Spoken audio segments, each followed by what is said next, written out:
Hello, hello. Welcome back to the series of books I love. Now we're on to the Spellmonger series. Before, I think I said the longest book series I read was I think I said it was the Necroscope, but it is actually this series, Spellmonger series. So I wasn't keeping up with it, but there's 17 books in the series, plus there's a bunch of other spin-offs. I think I didn't read two of them. I think I didn't read I read The Mad Mage, but I didn't read Wizards of Sevendor. I don't think I read that one.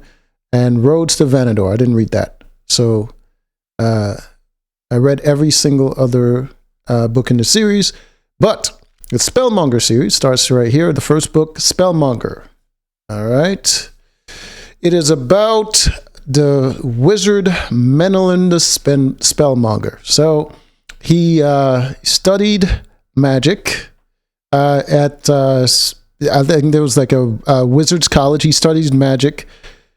The Spellmonger series, it's a little strange. It's about humans far in the future that land on a different planet that possessed magic.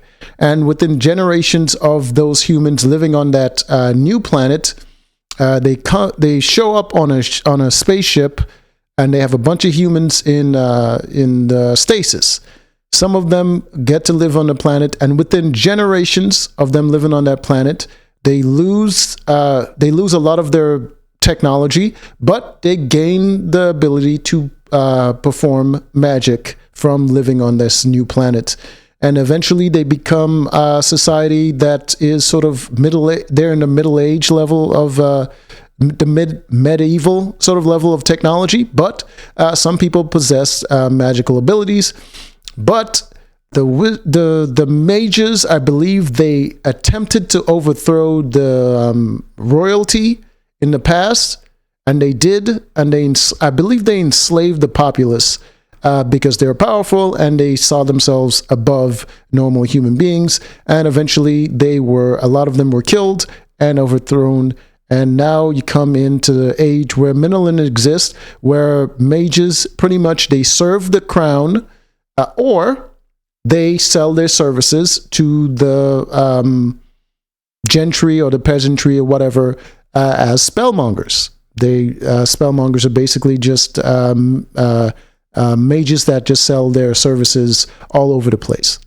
All right. So I believe the series begins in the first book with what was it? A goblin uprising. So there are goblins. There are elves on this new planet. There are goblins.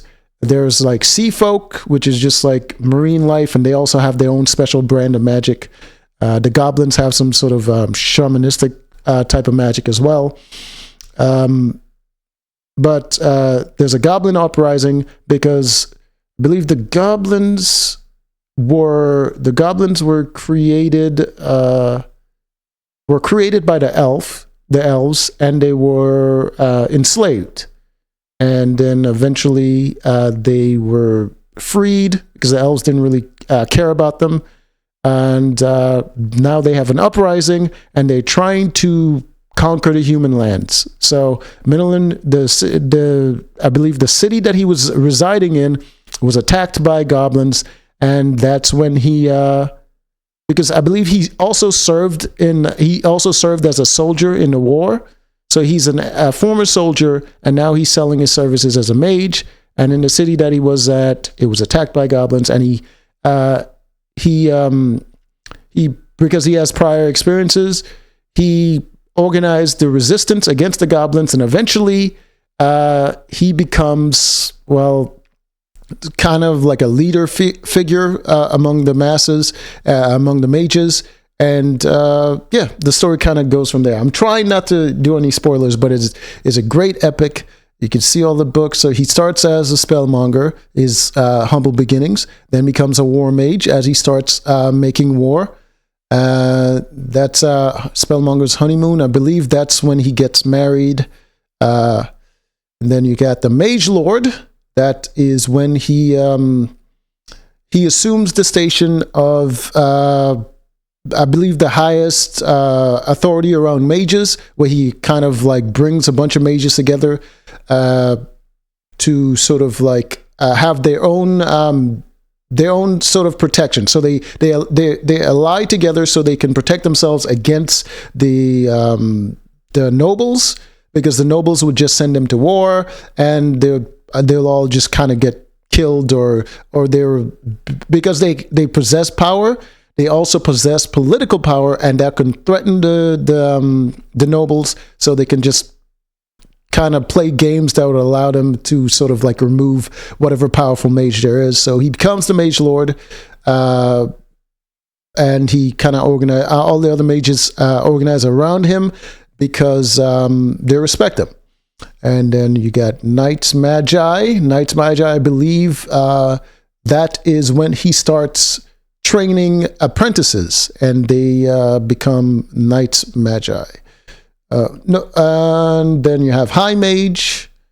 The High Mage, I believe the High Mage is the mage that supports the crown. So he's pretty much the mage equivalent of sort of like a chancellor. And then you get a journey mage. Journey mage, I believe that's I can't remember what that one was about. I believe that a journey mage is just a mage that's like that works with a count or something like that. Okay, and then you get enchanter. That's a completely different realm of magical studies. But Menelin, I believe he studied in every single part of magic, so he knows pretty much a little bit about everything, but he's not an expert in any of the fields. You got court wizard, shadow mage. Shadow mage, I believe one of his apprentices has a certain ability with shadow magic, and he's kind of an assassin, so that's probably what the shadow mage is about. You get necromancer. Necromancer, obviously dealing with the dead and all that stuff. Thaumaturge, that I believe that is the science of magic in the realm. And then you have arcanus, for just your basic magical energy and all that stuff. Foot wizard. A foot wizard is a traveling wizard that sells his service, kind of like a spellmonger, but sort of just walks the land, and he pretty much deals with peasants. Hedge witch. I believe that's a special kinds of magic. Menelin, while he was in the mages college, I believe he had a lover that engages in sort of like sex magic, and she's also a very powerful witch, and I think she's a hedge witch. I'm not sure. I can't remember the titles, but I remember the story. And in martial arcane, that is I think that's a higher station that he receives. Right, he receives martial arcane because he became a count or something like that. He received a noble title, as well as being the leader of all the mages, so become martial arcane. So I think he leads the attack against the enemies of mankind. And preceptor, that is the last book I read, and I'm on to Practical Adept, which is the newest book in the series. So if you're interested in the Spellmonger series, I recommend checking it out. It's very interesting, and you can get it on Kindle and also in Audible. Anyways, that is Spellmonger. Till next time.